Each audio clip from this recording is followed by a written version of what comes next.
हमला पाकिस्तान के दूसरे सबसे बड़े नेवल बेस पीएनएस सिद्दीकी पर हुआ, लेकिन इसकी गूंज इस्लामाबाद से लेकर बीजिंग तक सुनाई दे रही है, क्योंकि पिछले एक हफ्ते के भीतर ग्वादर के बाद ये दूसरा सबसे बड़ा हमला बीएलए का है।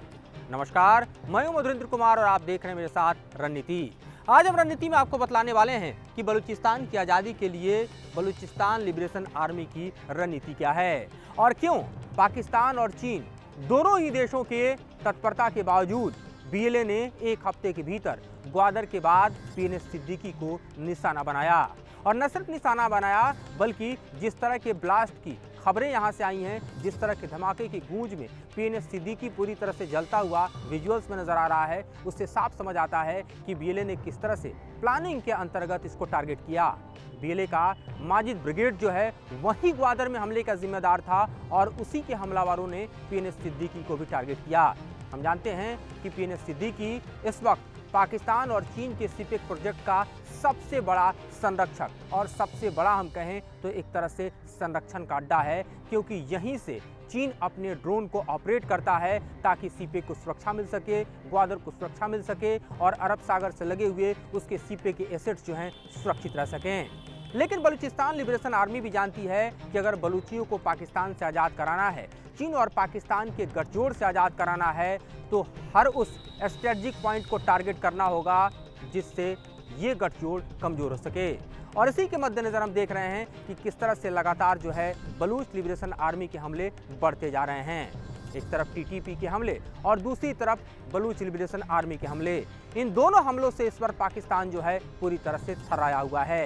लेकिन पीएनएस सिद्दीकी की बात करें तो 2017 में गठित ये पाकिस्तान का सबसे बड़ा नेवल बेस है और इस नेवल बेस को टारगेट करने में सफलता पाना अपने आप में कहिए तो इस वक्त बलूचिस्तान लिबरेशन आर्मी के लिए किसी सबसे बड़े ऑपरेशन से कमतर दिखाई नहीं देता। ये और बात है कि इस हमले में 4 आतंकी मारे गए हैं और साथ ही ये बतलाया जा रहा है, जो कि बीएलए की तरफ से दावा किया जा रहा है कि दर्जन भर से ज़्यादा जो पाकिस्तान आर्मी के वहाँ पर डिप्लॉयड जवान हैं वो शहीद हुए हैं। और साथ ही साथ ये बतलाया जा रहा है कि अपने टारगेट को हिट करने में बीएलए कामयाब रहा।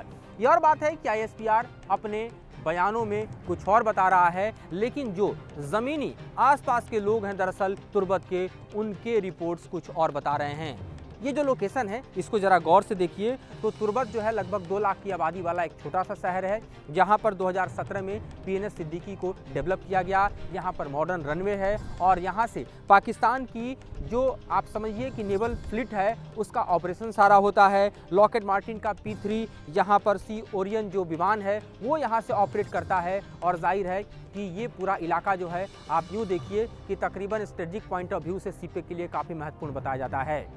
साथ ही अगर आप बलूचिस्तान की बात कर रहे हैं तो एक तरफ बलूचिस्तान के बॉर्डर पर ईरान है और दूसरी तरफ अफगानिस्तान है। अगर आप पाकिस्तान और अफगानिस्तान के इस बॉर्डर एरिया पर देखें तो यहीं से मिडिल ईस्ट को पाकिस्तान अप्रोच करता है। और दूसरी तरफ अगर आप देखिए तो जो अरब सागर का इलाका है, यहाँ से दरअसल होते हुए जो समूचा ट्रेड रूट है, सी रूट है, वो इंडियन ओशन को जाकर टच करता है। तो स्ट्रेटजिक पॉइंट ऑफ व्यू से और इकोनॉमिक पॉइंट ऑफ व्यू से काफ़ी महत्वपूर्ण है बलूचिस्तान, वो बलूचिस्तान जो अपनी आज़ादी के लिए लगातार लड़ रहा है और उसने इस जंग को और तेज धार दे दी है। लेकिन उसके टारगेट पर अब सिर्फ पाकिस्तान नहीं है बल्कि चीन भी है, जो कि बलूचिस्तान के रिसोर्सेज को, बलूचिस्तान के हम कहें कि ज्योग्राफिकल लोकेशंस को, इसके स्ट्रेटजिक और इकोनॉमिक पॉइंट ऑफ व्यू को अपने लिए इस्तेमाल करना चाहता है। और इसीलिए सीपेक प्रोजेक्ट के तहत यहाँ पर दरअसल ग्वादर पोर्ट को डेवलप किया गया, जिसे हफ्ते भर पहले ही देखें, हफ्ते भर भीतर ही देखें तो बखूबी टारगेट करने में माजिद ब्रिगेड ने सफलता पाई थी। और यहाँ से भी जब लाशें निकलनी शुरू हुई इंडियन आर्मी की तो दरअसल उसकी काउंटिंग से पता चला कि हमला कितना बड़ा था। आज के भी हमले को कमतर करके आईएसपीआर बताने की कोशिश कर रहा है, लेकिन जो स्थानीय लोग बता रहे हैं, जिस तरह के विजुअल्स हैं और जिस तरह से वहां पर एक के बाद एक दर्जन भर धमाके हुए हैं, उससे साफ पता चलता है कि पीएनएस सिद्दीकी को भी टारगेट करने में किस तरह से बीएलए ने बड़ी सफलता हासिल की है। अगर आप एक महीने के भीतर देखें तो 2 तरफा हमले से इस वक्त पाकिस्तान दहल रहा है। एक तरफ से टीटीपी हमला कर रहा है और दूसरी तरफ से बलूचिस्तान लिबरेशन आर्मी हमला कर रहा है। टीटीपी के हमले के अगर मद्देनजर देखें तो पूरा खैबर पख्तूनख्वा का जो इलाका है वो पूरी तरह से हिल रहा है। और अभी हाल ही में डेरा इस्माइल में भी टीटीपी ने हमला करके पाकिस्तान को एक तरह से देखा जाए तो उसकी औकात दिखाई, क्योंकि पूरे कॉन्वॉय में जिस तरह से कार बम को टकरा के टीटीपी ने ब्लास्ट करने में सफलता हासिल की, वो अपने आप में पाकिस्तान में एक और बड़ा हमला था। इस हमले के ठीक पहले आप देखिए तो नॉर्थ वजीरिस्तान में पाकिस्तान आर्मी को टारगेट करने में टीटीपी ने सफलता हासिल की थी, जिसमें पाकिस्तान आर्मी का कर्नल, लेफ्टिनेंट कर्नल मारा गया था, जिसके रिटेलिएशन में पाकिस्तान एयरफोर्स ने अफगानिस्तान में भीतर जाकर एयर स्ट्राइक किया। और उस एयर स्ट्राइक के ठीक बाद हमने देखा था कि अफगानिस्तान ने किस तरह से पाकिस्तान को घुटनों पर ला दिया था, उसको औकात दिखा दी थी। अब स्थिति यह है कि एक तरफ से टीटीपी का हमला और दूसरी तरफ से बलूचिस्तान लिबरेशन आर्मी का हमला। बीएलए में भी इस वक्त का जो एक्टिव संगठन दिखाई दे रहा है वो माजिद ब्रिगेड है। माजिद वो नाम है जो दरअसल पाकिस्तान के लिए किसी डर और खौफ और उससे कमतर दिखाई नहीं देता, क्योंकि माजिद जो है वो अपने आतंकी गतिविधियों से इससे पहले पाकिस्तान को दहलाता रहा है। अब जो आंकड़े हमारे सामने निकल कर आ रहे हैं वो आंकड़े बतला रहे हैं कि सिर्फ फरवरी महीने में अगर देखें तो 69 बड़े हमले जो हैं वो हो चुके हैं, आतंकी हमले पाकिस्तान के ऊपर। और उन हमलों की श्रृंखला लगातार बढ़ती जा रही है। हफ्ते भर में तीसरा बड़ा हमला हम देख रहे हैं, पाकिस्तान में आतंकी हमला हुआ है। एक तरफ वजीरिस्तान जो है वो अपनी आज़ादी की जंग लड़ रहा है और टीटीपी उसके लिए जंग को आगे बढ़ा रहा है। दूसरी तरफ बलूचिस्तान अपनी आज़ादी का जंग लड़ रहा है और उसको बलूचिस्तान आर्मी आगे बढ़ा रही है। अब जरा सपोर्ट सिस्टम समझ लीजिए। अगर बात हम टीटीपी की करते हैं, तहरीके तालिबान पाकिस्तान की करते हैं, तो इस वक्त अफगानिस्तान में बैठा तालिबान का समूचा सेटअप टीटीपी को सपोर्ट करता है। वो इसलिए करता है क्योंकि आप देखिए तो जो वजीरिस्तान का इलाका है, खैबर पख्तूनख्वा का इलाका है, ये पूरा इलाका अफगानिस्तान के बॉर्डर से शेयर करता है। और टीटीपी तहरीके तालिबान पाकिस्तान उसी आइडियोलॉजी को फॉलो करता है जो तालिबान की आइडियोलॉजी अफगानिस्तान में है, यानी इस तरह का इस्लाम जहां पर जमहूरियत की कोई जगह नहीं हो और इस्लामिक राजकाज दरअसल उसी तरह चले जैसा शरिया में कहलाता है।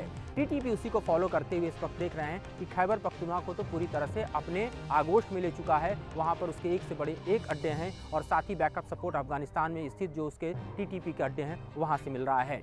वहीं बीएलए की बात करें तो बताया जाता है कि बीएलए ने भी यानी बलूचिस्तान लिबरेशन आर्मी ने भी टीटीपी से एक अलग गठजोड़ कर लिया है और दोनों ने गठजोड़ कर पाकिस्तान पर एक के बाद एक हमले तेज किए हैं। बीएलए को बताया जा रहा है कि जो सपोर्ट है वो ईरान से मिलता है और इसीलिए आप देखिए तो ईरान का बॉर्डर जो है वो भी दरअसल इस वक्त पूरी तरह से तनाव के बीच है, क्योंकि जिस तरह से ईरान ने एयर स्ट्राइक कर पाकिस्तान को दहलाया, पाकिस्तान ने भी ईरान में रिटेलिएट किया, फिर ईरान ने रिटेलिएट किया और पाकिस्तान को बताया कि उससे आगे न बढ़े वरना ये युद्ध का रूप ले सकता है। लिहाजा आप देखिए तो ईरान और पाकिस्तान का बॉर्डर भी सुलग रहा है। दूसरी तरफ जब एयर स्ट्राइक अफगानिस्तान के भीतर टीटीपी के ठिकानों पर पाकिस्तान ने किया तो अफगानिस्तान की सेना में भी ज़मीनी लड़ाई को छेड़ते हुए जिस तरह से अपने टैंक, अपने तोप, अपने मोर्टार के गोले जो है पाकिस्तान पे बरसाए, उससे अफगानिस्तान और पाकिस्तान का बॉर्डर भी सुलग रहा है। तो एक तरफ पाकिस्तान ईरान का बॉर्डर सुलग रहा है, दूसरी तरफ आप देखिए तो पाकिस्तान अफगानिस्तान का बॉर्डर सुलग रहा है। और इस बीच अगर पाकिस्तान के आप भीतर देखिए तो जिस तरह से बलूचिस्तान जो है उसने अपने हमले तेज किए हैं, जिस तरह से टीटीपी ने अपने हमले तेज किए हैं, उससे ऐसा लगता है कि पाकिस्तान के खंड खंड होने का समय अब ज़्यादा देर नहीं है। हम इसमें भारत के परिप्रेक्ष्य को अभी नहीं जोड़ रहे हैं जो कि पीओके का है, लेकिन इस बीच आप देखिए तो ईरान और अफगानिस्तान का बॉर्डर इस वक्त इतना जंगी हो चुका है कि पाकिस्तान के लिए एक बड़ा सरदर्द बनता हुआ टीटीपी और बलूचिस्तान लिबरेशन आर्मी दिखाई दे रहा है।